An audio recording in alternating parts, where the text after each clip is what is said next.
નમસ્કાર મિત્રો, તાપી જિલ્લાની એકમાત્ર number 1 news channel Samaykranti news બુલેટિનમાં વિગતવાર સમાચાર નિહાળો.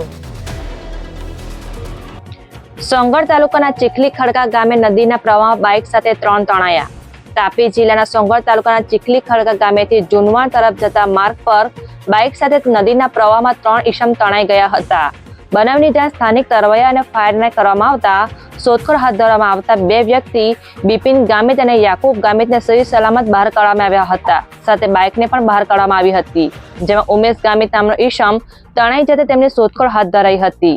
જે બનાવ શનિવારના રોજ 1:15 કલાકની આસપાસ બન્યો હતો. તાપી જિલ્લાના અલગ અલગ વિસ્તારોમાં પડેલા ધોધમાર વરસાદ વચ્ચે 14 માર્ગ બંધ હાલતમાં.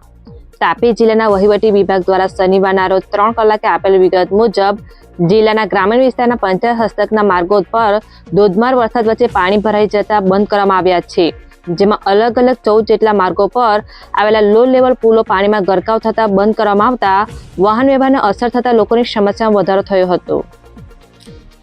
વ્યારા તાલુકાના મગરકુઈ ગામની સીમમાં અકસ્માત સર્જાયો.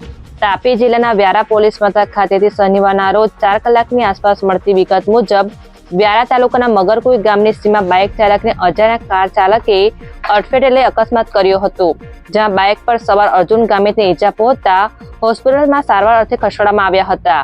જે અંગે પોલીસે ગુનો દાખલ કરી કાર્યવાહી હાથ ધરી છે. વ્યારા તાલુકાના ભાનાવાડી ગામે રસ્તા પર પાણી ભરાઈ જતા સ્થાનિકોની સમસ્યા વધી. તાપી જિલ્લાના વ્યારા શહેર અને તાલુકામાં પડેલા વરસાદ વચ્ચે શનિવારના રોજ 1 કલાકની આસપાસ ભાનાવાડીથી ગાઢા તરફ જતા માર્ગ પર આવતા લો લેવલ પુલ પર પાણી ફરી વળતા માર્ગ બંધ કરવાની ફરજ પડી હતી, જેને લઈ સ્થાનિક લોકો અને વાહન ચાલકોની સમસ્યામાં વધારો થયો હતો. વાલોડ પોલીસ મથકે જઈ ભીમપોર ગામના લોકોના બેંક ખાતામાં લાખોના વ્યવહાર થતા ફરિયાદ અરજી આપવામાં આવી. તાપી જિલ્લાના વાલોડ પોલીસ મથક ખાતે 5 કલાકની આસપાસ ભીમપોર ગામના લોકો ફરિયાદ આપવા પહોંચ્યા હતા, જેમાં તેમના બેંક ખાતામાં લાખોના વ્યવહાર થતા દંપતી વિરુદ્ધ આક્ષેપ કરી ફરિયાદ અરજી આપવામાં આવી હતી અને કાર્યવાહી કરવાની માંગ કરવામાં આવી હતી, જેમાં દાનના નામે લોકોના ખાતામાંથી લાખોના વ્યવહાર થયા હોવાનું જણાવ્યું હતું. ત્યારે વાલોડ પોલીસ કડક ખાતે કાર્યવાહી કરે એવી માંગ ઉઠવા પામી છે. વ્યારા શહેરમાં આવેલ વીજ કંપનીની નજીક આવેલ દુકાનમાંથી પાણી ભરાઈ જતા સમસ્યા. તાપી જિલ્લાના વ્યારા શહેરમાં આવેલ દક્ષિણ ગુજરાત વીજ કંપની નજીક આવેલ પરિશ્રમ પાર્ક ખાતે એક મોટર્સની દુકાનમાં પાણી ભરાઈ જતા સમસ્યા વધી હતી, જે અંતર્ગત શનિવારના રોજ 5 કલાકની આસપાસ પાણીનો નિકાલ નહીં થયો હોવાનું જણાવાયું હતું. જોકે સમગ્ર મામલે તંત્રને વારંવાર રજૂઆત કરવા છતાં કોઈ નિકાલ કરવામાં નહીં આવતો હોવાનો આક્ષેપ કરાયા હતા. વાલોડ તાલુકાના અંધાત્રી ગામેથી બાઇકની ટ્રાયલ કરવાના બહાને અજાણ્યો ઈસમ બાઇક લઈ રફુચક્કર થયો.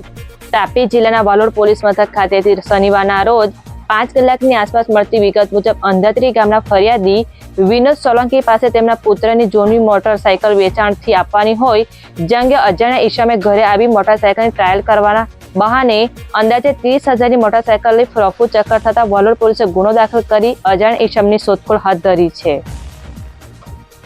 તાપી જિલ્લાના ઊંચામાળા ગામના 65 વર્ષીય વૃદ્ધના અંગોનું દાન કરવામાં આવ્યું. તાપી જિલ્લાના વ્યારા તાલુકાના ઊંચામાળા ગામના વૃદ્ધ કેસનજી ગામિતના અંગોનું દાન કરવામાં આવ્યું છે, જેમણે સુરત નવી સિવિલ હોસ્પિટલ ખાતે અંગદાન કર્યું છે, જેમાં તેમના પરિવારના સભ્યો પણ જોડાયા હતા, જેમાં 2 કિડની અને લીવરનું અંગદાન કરવામાં આવ્યું છે.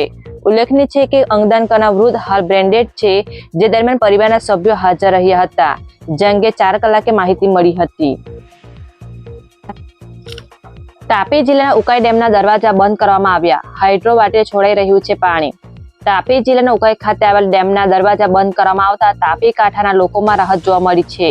શનિવારના રોજ 5 કલાકે ઉકાઈ ડેમની સપાટી 335.34 ફૂટ પર પહોંચી છે, જ્યારે ઉપરવાસમાંથી 55,177 ક્યુસેક પાણી આવતા ડેમના સત્તાધીશો દ્વારા હાઇડ્રો યુનિટ મારફતે 23,492 ક્યુસેક પાણી છોડવામાં આવી રહ્યું છે. સમયક્રાંતિ ન્યૂઝ ચેનલમાં તાપીના સમાચાર મેળવવા માટે ચેનલને યુટ્યુબમાં જઈ સબસ્ક્રાઇબ અવશ્ય કરી લેશો અને લિંક તમારા મિત્રોમાં પણ શેર કરશો. આવતીકાલે ફરી મળીશું નવા સમાચારના અપડેટ સાથે. આભાર.